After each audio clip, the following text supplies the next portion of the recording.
First of all, I would like to thank for the very inspirational speech. It was just a pleasure to listen to it. And I hope we are now all inspired what will follow throughout the entire day. From my side, I wish you a very good morning. And it is really a pleasure for me to be here with you today and share some insights about one of the most, I believe, fascinating topics these days, the topic of business model innovation.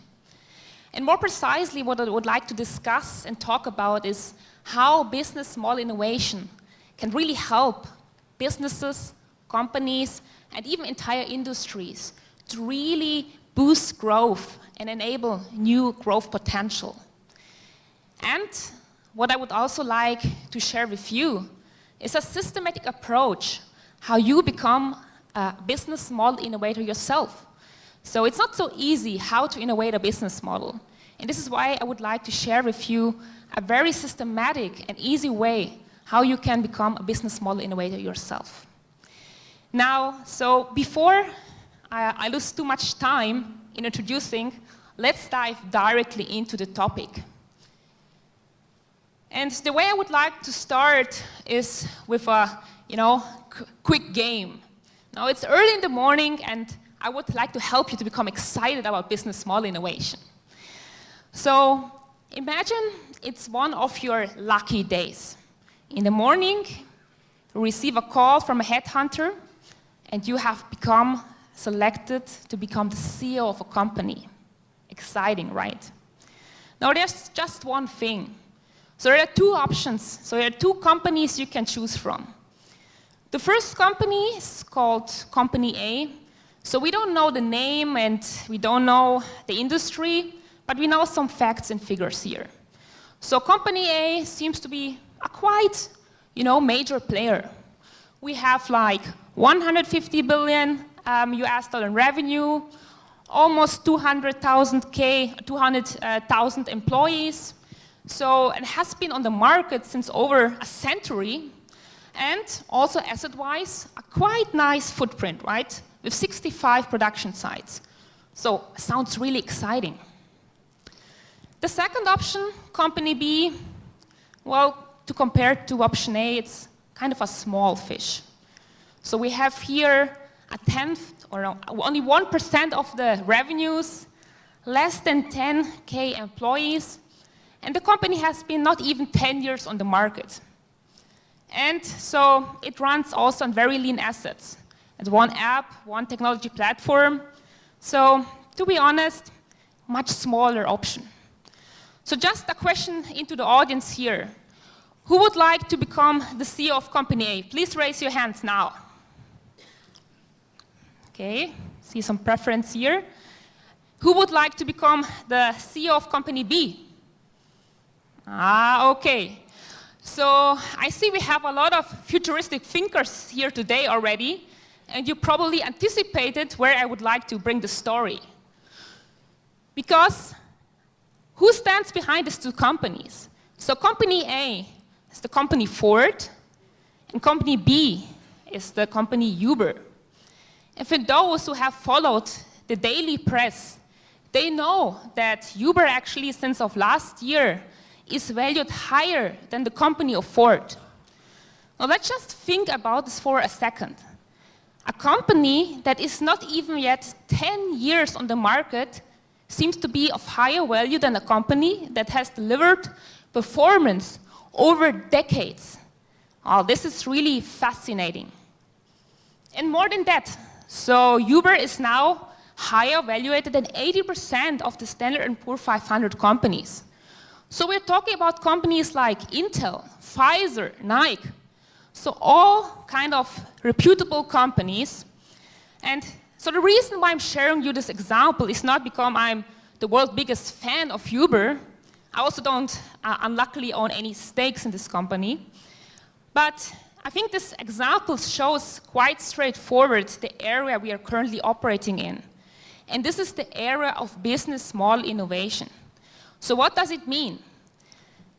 In this area where changes are coming rapidly and we have to adapt ourselves, the business model has, and especially the ability to innovate the business model, has a large effect on the performance of companies. So it's really the business model and the business model innovation that makes a big difference between success and failure. And of course, Uber is just one example. So you might argue, well, it's not relevant for our industry, and it's just one of the big hyped companies from the Silicon Valley. But it's actually not true. A lot of renowned institutes and companies have made studies. They studied hundreds of different companies from various industries. And the results they came up with are really showing that business model innovation is driving superior performance.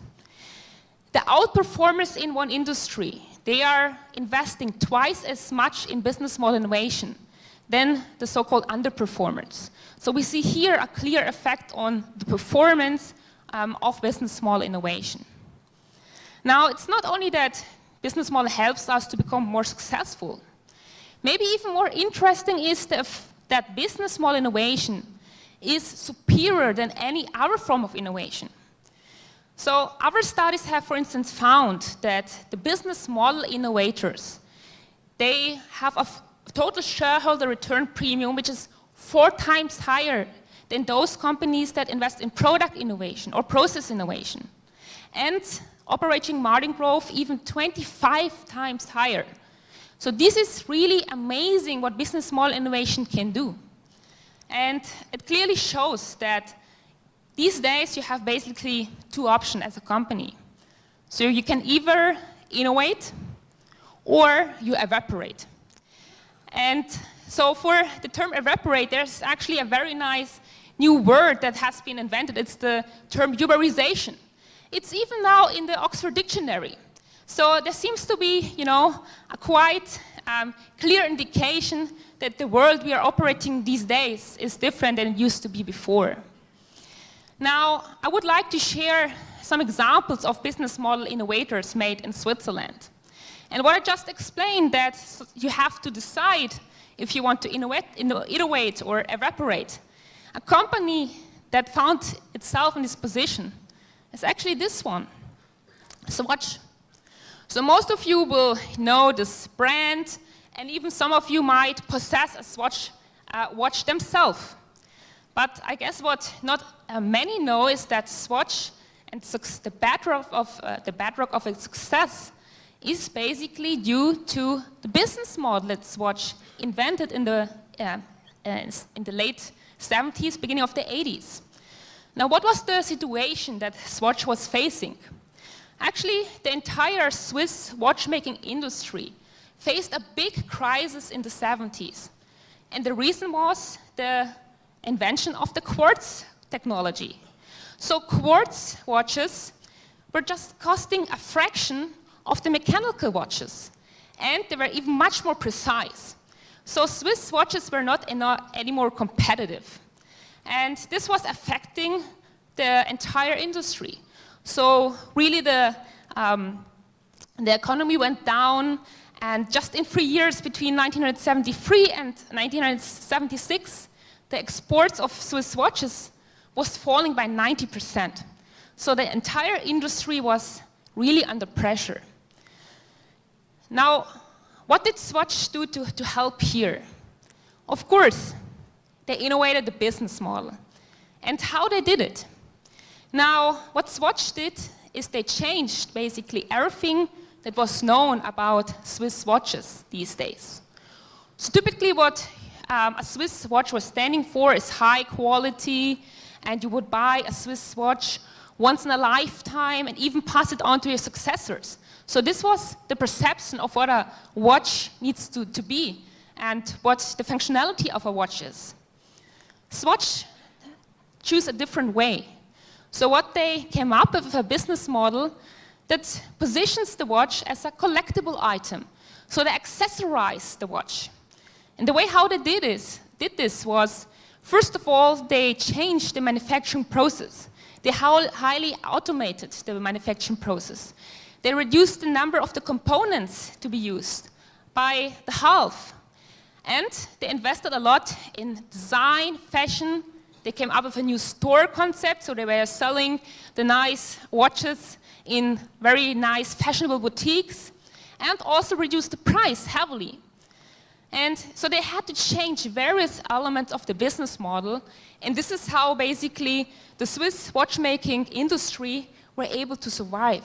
So through the success of watch, the industry could revive this crisis and is now over this crisis. And this is due to the business model.